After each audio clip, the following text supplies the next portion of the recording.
Error guys. Error 20, subcode 009. During startup tayo ngayon guys. Oh. Yan. Change natin ang UBW guys. Yan.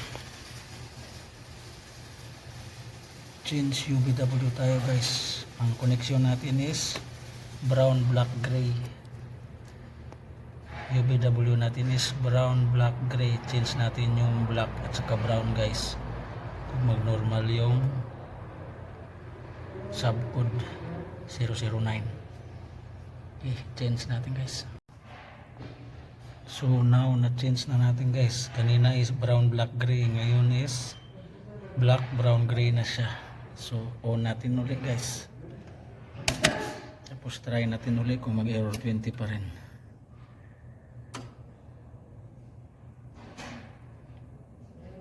Yan, normal yan guys yung error 35. Subcode 103 kasi startup pa lang naman yan. So now test natin uli. Now okay na siya guys. More down, more down.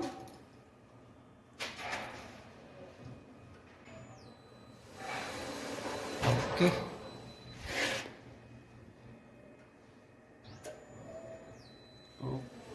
Okay. Up natin guys. Okay. Yun, okay na yung subcode 009 natin guys na error 20. So yan, okay na siya guys. Okay na yung startup natin.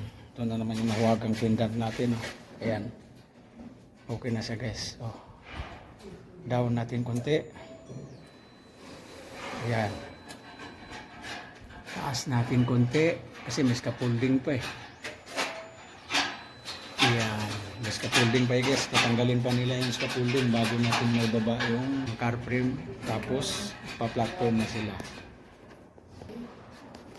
Okay na yung startup guys yun. Okay na yung startup natin. Ayun, temporary pala yung control natin guys. Oh. Nakalapag lang. Oh. Ayan. Nilapag lang natin yan guys. Temporary. Para mag-platform sila tapos magpinto. Para madali na lang.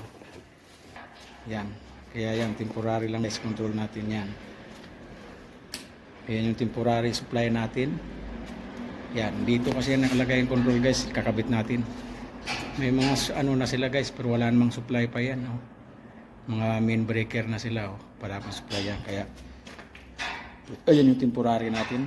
Kumuha tayo dun sa labas para lang ma-start up natin yung unit para tuloy-tuloy yung trabaho guys. Para lagay na sila ng platform. Tapos yung pinto. Yan. Tapos cabin na rin pagkatapos ng cabin yan. Para di sila mahirapan mag-cabin. Ayan yan siya guys. Oh, na-start up na natin. Okay guys. Bye.